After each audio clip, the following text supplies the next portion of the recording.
जो लोग मतदाता सूची में थे उनके लिए वो फॉर्म है, जो उसके बाद जुड़े उनके लिए दूसरे तरीके का फॉर्म है। तो आप जाइए, जाकर आप जानकारी लीजिए, देखिए फॉर्म में क्या है क्या नहीं।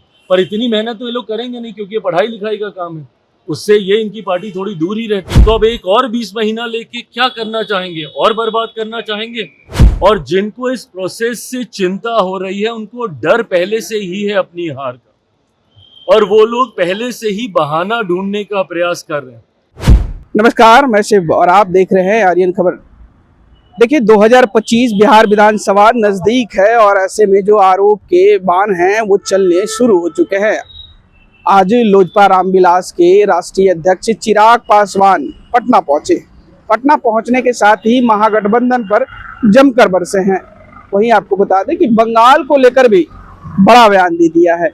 क्या कुछ कह रहे हैं चिराग पासवान, पहले आपको वो सुनवाते हैं। देखिए, ये 20 महीने का जो ये जिक्र कर रहे हैं ना, शायद ये भूल जाते हैं कि 15 साल बिहार की जनता ने इन्हें और इनके परिवार को देने का काम किया। और उन 15 सालों में जो इन्होंने बिहार को बर्बाद करने का काम किया, परिणाम स्वरूप आज भी कई बिहारी जो उस वक्त बिहार से पलायन करके गए थे, पीढ़ियां बीत गई पर वो वापस नहीं आ पाए उनके जंगल राज की वजह से। तो ऐसे में जब वो 20 महीने का जिक्र करते हैं तो एक बार अपने परिवार के ही नेतृत्व में जो 90 का दशक था उसको याद कर लें। और उसको याद करना ज़रूरी है, क्योंकि उस दशक ने जो बिहार के हालात किए थे, आज भी उस खाई को भरते हुए दशकों बीत गए हैं। और उसकी जिम्मेदार सिर्फ राष्ट्रीय जनता दल, इनकी पार्टी और इनके परिवार का नेतृत्व ही रहा है, जिसकी वजह से आज भी बिहार बनिस्पत राज्यों के अगर उस ऊंचाई पे नहीं पहुंच पाया, उसका जिम्मेदार वो 90 का दशक रहा है। और ये आज की तारीख में जो यंग वोटर्स हैं, और खास तौर पर जो फर्स्ट टाइम वोटर्स हैं, जिन्होंने शायद वो 90 का दशक नहीं देखा होगा, जो 2005 के बाद पैदा हुए होंगे और 2025 में पहली बार वोट डालने जा रहे होंगे, उनको ये जानना ज़रूरी है कि क्या था वो 90 का दशक और क्यों उसको जंगल राज के नाम से कहा जाता है। किस तरीके से लूट मार, हत्या, अपहरण, डकैती, महिलाओं के साथ बलात्कार, बच्चों तक की हत्या, निर्मम हत्या किस तरीके से दिन दहाड़े खुलेआम की जाती थी, जिसकी वजह से देश में ही नहीं विदेशों तक बिहार को बदनामी झेलनी पड़ी, जिसकी वजह से आज भी बिहार और बिहारियों को एक गलत दृष्टि से देखा जाता है दूसरे राज्यों में, दूसरे देशों में। तो उसके जिम्मेदार तो यही रहे थे। तो अब एक और 20 महीना लेके क्या करना चाहेंगे, और बर्बाद करना चाहेंगे। जितना इनको और इनके परिवार और इनकी पार्टी को करना था पहले ही कर चुके हैं। इलेक्टोरल रिवीजन हो रहा है बिहार में। तेजस्वी यादव कह रहे हैं कि लोकसभा में क्यों नहीं करवाया गया था इन सब चीजों को, विधानसभा में क्यों हो रहा है ये सब। रिप्रेजेंटेशन ऑफ पीपल्स एक्ट के तहत 1950,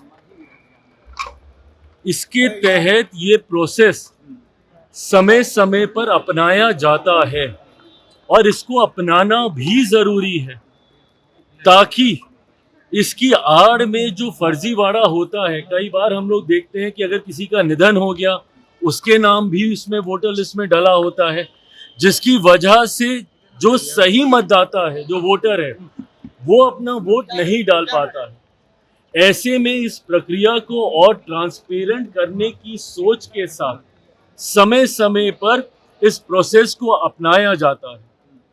और जिनको इस प्रोसेस से चिंता हो रही है उनको डर पहले से ही है अपनी हार का, और वो लोग पहले से ही बहाना ढूंढने का प्रयास कर रहे हैं कि नवंबर में जब रिजल्ट आएंगे तो इनको कोई ना कोई तो बहाना चाहिए। भाई, ईवीएम का बहाना कितनी बार ये लोग अपनाएंगे।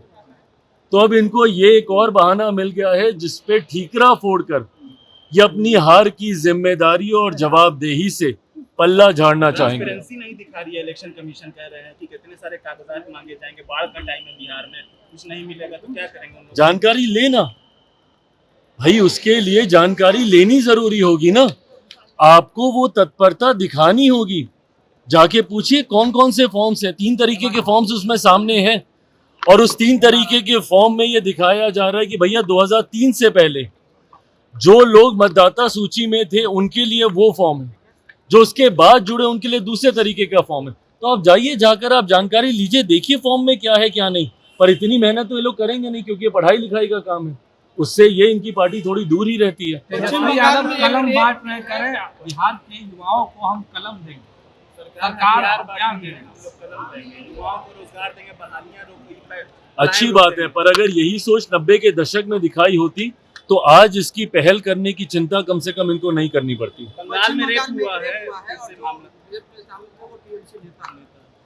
देखिए, बंगाल में जिस तरीके से एक अराजकता की परिस्थिति उत्पन्न हो रखी है, भयावह स्थिति बनी हुई है वहां पर।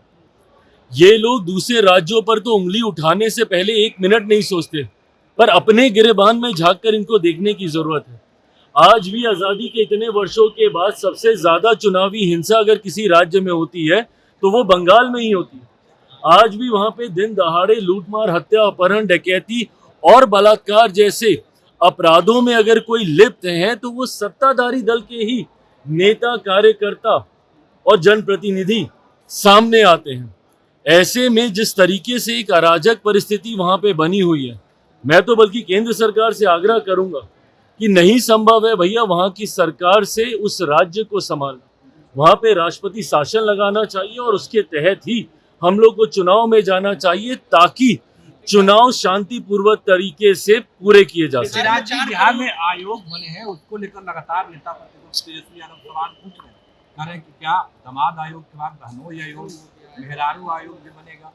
उनके जमाने में जब उनकी सरकार थी, आयोग बन गए होते तो मुझे लगता है उसके माध्यम से कई ऐसे कार्य हैं जिनको आज सुचारू रूप से आगे बढ़ाया जा सकता था, जो बिहार के विकास में एक महत्वपूर्ण योगदान देते। और ये जब दूसरों के ऊपर उंगली उठाते हैं तो उनको इतना भी याद करना चाहिए कि उनके परिवार के कितने सदस्य कहाँ कहाँ, किस किस पद पर, किस किस सदन में मौजूद हैं और रहे हैं। वो तो उस परिवार से आते हैं कि जब अगर उनके पिता को जेल जाना पड़ता है तो उनकी माता को मुख्यमंत्री बनाया जाता है। वो किस कानून के तहत हुआ था किसी को नहीं पता। बट बहरहाल मैं ये मानता हूं कि अंतोगत्वा आपकी काबिलियत ही आपको आगे लेकर जाती है। अगर किसी अध्यक्ष में, जिसको आयोग की जिम्मेदारी दी गई है, अगर वो उसके लायक नहीं होंगे, काबिल नहीं होंगे, तो सरकार। तो आपने सुना, लोजपा रामविलास के नेता चिराग पासवान ने महागठबंधन को लेकर कई सवाल खड़े किए हैं।